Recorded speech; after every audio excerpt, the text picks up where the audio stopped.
MBN 박재인 전무입니다. 요즘 부동산 시장이 심상치 않습니다.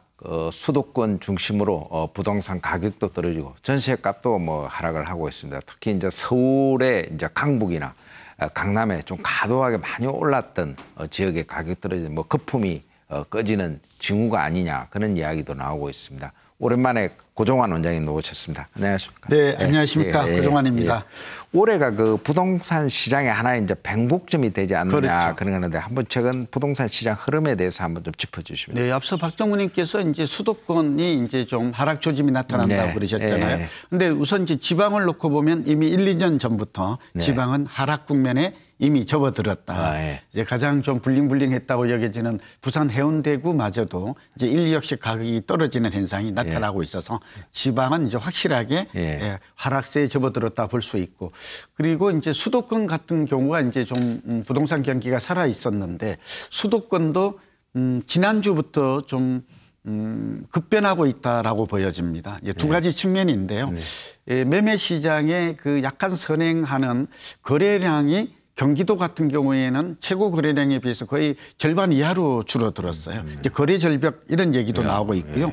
그리고 이제 서울의 주택 거래량은 2월 거래량만 놓고 보면 지난 몇 년간 사상 최고치라고 보지만 사실은 이렇게 신고된 거래량은 한두 달 이전에 이미 거래가 이루어진 거거든요. 그런데 지금 3월에 제가 중개업소라든지 이렇게 알아보니까 3월 들어서는 강남마저도 강남 상구마저도 60 내지 70% 급감했다. 그러니까 거래가 거의 안 되고 있어요. 예컨대 잠실주공 5단지 대장주로 많이 거론되잖아요. 이것도 한 달에 한 10건 정도는 거래되는데 지금 한 건 정도 거래된 걸로 나오고 있거든요. 그러니까 거래가 얼마나 줄었는지 알 수 있죠. 여기에다가 이제 전세 가격 하락세가 좀 나타나고 있다는 게 심상치가 않아요. 이게 이제 전세 가격이 3년 8개월 만에 좀 떨어지고 있는데 이게 강남 지역, 그러니까 송파도 떨어지고 있고 강북 지역도 떨어지고 있고 오피스텔마저도 보니까 청약 제로 지역이 또 나오고 있어요. 그동안 인기를 끌었던 오피스텔마저도 침체, 수익형 부동산도 동시에 전반적으로 침체되는 모습이 나타나고 있습니다. 네.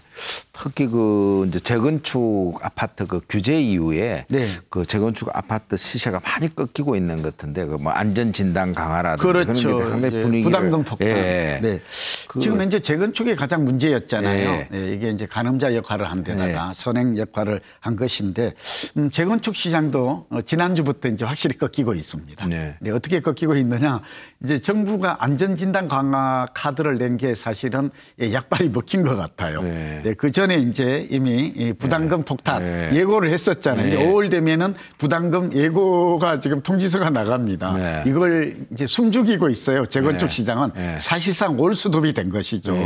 과연 그동안 예상했던 또는 정부가 예고했던 그러니까 가장 많은 곳들이 8억 4천만 원 이상의 재건축 부담금이 나올 것이다. 이렇게 좀 예고가 8억 이상. 8억 이상 최고 많이 나오는 것이 평균이 4억 5천 정도 돼요. 적지 않은 금액이죠. 그러니까 재건축은 많이 오르기도 했지만 부담금 자체도 지금 많아질 가능성이 커진 상황이에요. 정부가 거짓말을 안 한다면 말이죠. 그러니까 지금 숨죽이고 있어요. 5월을 기다리고 있고 여기다가 안전진단 강화. 안전진단이 왜 중요한가? 재건축의 관문이 시작이 안전진단이에요. 안전진단이 되어야 비로소 재건축이 가능한 그런 구조거든요. 그런데 이제 안전진단을 강화하니까 지금 목동이나 상계동 이렇게 지금 30년 되어서 재건축을 추진하려고 했던 단지들이 지금 폭탄을 맞은 셈이거든요. 그 직격탄을 맞아가지고 지금 우왕좌왕하고 있는 이렇게 되다 보니까 수요가 끊긴 거예요. 물론 버티는 매물이 많아서 재건축 매물도 아직 본격적으로 나오고 있지는 않아요. 그러니까 4월 1일 이전에 팔아야 다주택자 양도세 중과를 피한다. 그래서 상당히 나올 걸로 보았는데 사실은 매물이 많지 않다. 재건축만 놓고 보면 버티는 사람이 많다는 얘기죠. 그런 반면에 수요가 또 끊긴 거예요. 그렇게 되니까 거래가 안 되고 가격은 1, 2억씩 떨어집니다. 예컨대 잠실주공 5단지 34평형은 19억까지 갔는데 18억 이하에도 지금 매수가 없는 서 그다음에 엄마 아파트 많이 회자됐잖아요. 이것도 16억까지 갔었던 31평형이 15억 이하에도 지금 매수자가 없어서 반포주공 1단지 같은 경우는 거의 2억씩 떨어지고 있어요. 워낙 많이 올랐었잖아요. 이런 현상이 지금 재건축도 전반적으로 가격이 1, 2억씩 호가가 뚝뚝 떨어지고 있고 매수가 없어서 거래가 안 되고 돼 있다. 이 얘기는 시간이 갈수록 제가 볼 때는 더 하락할 가능성이 높아졌다고 진단이 됩니다. 네.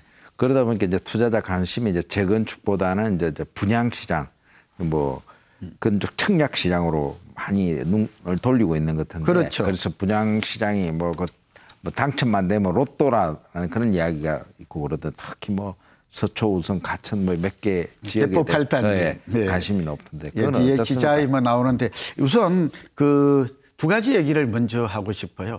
재건축 규제를 강화하니까 시장의 중심이 또 예. 투자자가 청약 시장, 신규 분양 시장으로 옮기는 것은 어쩌면 당연하고 풍선 효과라고 볼 수가 있죠. 네. 여기다가 허그에서 간접 분양가 규제를 지금 하고 있어요. 네. 예를 들면 시세보다 저렴하게 분양가를 책정해야 이게 이제 DH자이가 이제 대표적이죠. 개포 팔단지 주택 도시 기금이죠. 예, 여기에서 예.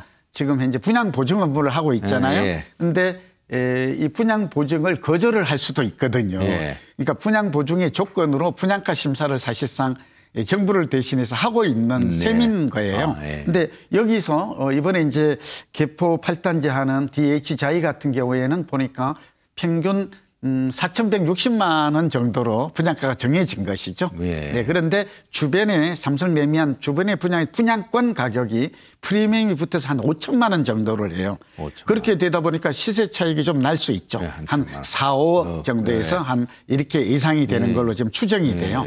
그러다 보니까 분양 시장은 한마디로 로또 청약이다. 이렇게 시장이 좀 변질되고 있어요. 그런데 이 좀 전에 말한 개포 8단지 같은 경우에는 이게 분양가만 해도 이 84제곱미터 같은 경우 약 13, 4억 정도 합니다. 네. 그럼 13, 4억 정도의 목돈이 있어야 청약하잖아요. 물론 가점이 점수도 돼야 돼요. 자격도 갖추어야 되고 작업력도 갖추어야 돼요. 그런데 그렇게 되다 보니까 두 가지 지금 변화가 나타나는 게 첫 번째는 일단 당첨이 되면 시세 차익이 4억 정도, 그러니까 아까 허그의 분양가 간접 규제로 인해서 차익이 눈에 현실적으로 보인다는 점이고요. 두 번째는 돈이 없는 사람들은 청약을 못하니까 이게 결국 부자들을 위한 잔치가 아닌가 이런 좀 비판도 분양권 전매가 안 되죠. 지금 안 되죠. 입주 때까지는 안 되죠. 한 2, 3년을 기다려야 되는 것이죠. 그러다 보니까 좀 특이한 현상이 공투라는 말이 유행을 해요. 공동투자. 그러니까 가족 간에 친구 간에 이래서 자금을 내서 워낙 비싸니까 그런데 차이가 눈에 보이니까 이런 현상도 지금 나타나고 있죠. 뭐 시장이 많이 침체될 움직임인데 그래도 눈여겨보아야 할 뭐 투자 대상은 없는지 예전에 또 고 원장님이 제2강남이라는 또 하두도 던지시고 그랬는데 조금 지금은 뭐 어디를 좀 지켜봐야 됩니까? 네, 그렇죠. 그래서 우리가 늘 시장이 어둡다고 해도 투자처는 늘 존재하는 법이잖아요. 주식시장에서도 그렇고 늘 또 그때 틈새가 됐던 유망상품이 됐던 움직이는 시장이 있죠. 부동산도 그렇다고 볼 수 있어요. 두 가지 말씀을 좀 드리죠. 좀 유용한 지식이 정보가 될 것 같은데 첫째 부동산 경기가 이렇게 앞서 수도권도 침체기에 접어들게 되면 이제 수도권 지방 할 것 없이 부동산 시장의 전체 시장의 모습은 이제 침체 국면으로 좀 하향 국면으로 진입할 것이다. 그런 예측은 충분히 가능할 수 있을 것 같고요.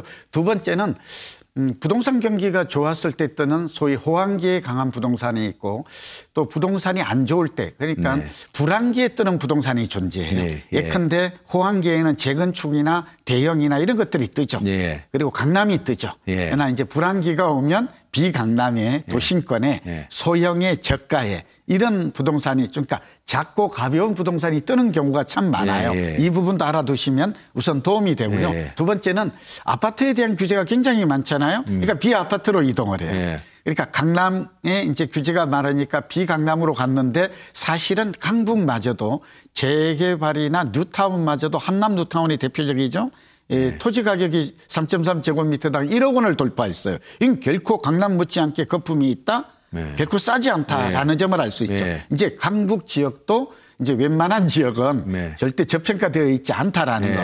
그래서 보니까 이제 아파트 재건축 재개발은 이미 거품이거나 거품이 임박한 걸로 이렇게 보여져서 투자의 대상으로 삼기에는 적합하지 않죠. 저는 그래서 이때 아파트보다는 비아파트 주택 그렇게 본다면 단독이나 이제 다가구 다세대 주택으로 연립주택 그런 예, 거요? 연립주택 포함해서 이동할 가능성이 커요. 그런데 연립이나 다세대 우리가 빌라라고 하는 것은 정말 투자를 좀 선별해서 옥석을 가려야 되거든요. 이 말씀을 드리고 그러나 전체 시장의 흐름은 이제 토지와 단독주택과 다가구 이런 것들로 관심이 이동할 가능성이 커졌다. 그리고 실제로 오르고 있어. 근데 지역의 강경이 중요한데 저는 뭐 잠실에 있는 그 제2롯데월드 옆에 있는 방이동이나 뭐 석촌동 이런 주변에 예를 들면 다가구 주택. 다가구 주택은 본인이 거주도 하고 월세도 나올 수 있으니까 또 사당 이수 지역을 저는 좀 많이 좀 유망 지역으로 보고 있어요. 그러니까 강남 중에서도 뭐 양재나 아까 말씀드린 잠실이나 방이, 석촌 그다음에 9호선 많이 안 올랐어요. 많이는 오르지 않았어요. 조금 오른 건 사실이에요. 그리고 9호선 그러니까 저는 오늘 강조하고 싶은 게 그래도 틈새 시장이 있을까요? 그래도 투자를 하려면 유망 투자처는 어디일까요? 여기에 대한 답을 지금 갖고 있는 것이죠. 아파트는 아니다. 재건축과 재개발도 이젠 좀 제외돼. 좀 쉬어가야 한다. 그다음에 이제 아까 단독이나 다가구가 단독보다는 좀 유리해요. 투자금이 적게 들고 월세 수익을 얻을 수 있고 단 지역 선택이 문제인데 강남도 일부 있고 강북도 용산이라든지 일부가 있어요. 그래서 하나씩 좀 말씀드리면 9호선 연장선 주목해라. GTX-A는 착공이 됐어요. 그래서 GTX-A 노선 주목해라. 그다음에 이제 5호선이라든지 9호선이 또 연장이 되는 하남이라든지 성남 이런 지역들 상당히 앞으로 좀 미래 가치를 보면 좀 전망이 밝다고 볼 수 있거든요. 그리고 이제 영등포라든지 수색 증산지구 이런 지역들은 이번 상승에서 제외됐어요. 그런데 다음 상승기에는 의외로 각광을 받을 가능성이 높다. 그러니까 그렇게 하고 그다음에 저는 청약은 여전히 앞으로 부동산 경기가 다소 침체기가 온다고 하더라도 청약 통장을 이용한 서울 지역 그다음에 인기 있는 수도권 지역 이런 쪽에 적극적인 전략은 여전히 유효해요. 정부가 분양가 규제를 지금 사실상 하고 있는 측면에서 상한제가 나올 수도 있고요. 그런 점들. 그다음에 또 하나가 이제 경매를 좀 강조하고 싶어요. 이제 경매 시대가 오는 것 같아요. 이제 좀 공부가 필요한데 왜냐하면 벌써 지금 깡통주택, 깡통전세. 그러니까 매매가도 내리고 전세가도 내리니까 그동안 매매 가격과 전세 가격 상승을 노린 그 갭 투자자들이 굉장히 많았잖아요. 정부도 지금 다주택자와 갭 투자를 규제하는데 이 사람들이 최근에 금리 오르죠. 전세값 내리죠. 매매값 내리죠. 그러다 보니까 화성에서는 44채가 한 사람이 동시에 매물이 경매로 지금 나오고 있는 거거든요. 그러니까 이렇게 되면 경기가 나빠지면 가장 좋은 투자처는 사실은 경공매다. 그래서 이러한 경공매를 잘 노린다면 저가에 내 집 마련할 수 있고 한 3, 4년, 4, 5년 후에는 다시 부동산 경기가 5, 6년 상승하면 4, 5년 하향 안정되니까 그때 다시 다음 상승기를 노린 그런 현명한 투자 전략이 필요하다고 봅니다. 고 원장님 좋은 말씀 감사합니다. 감사합니다. 지금까지 고종환 원장과 함께 최근 부동산 시장 흐름과 투자 전략에 대해서 알아봤습니다. 박지현의 경제노트였습니다.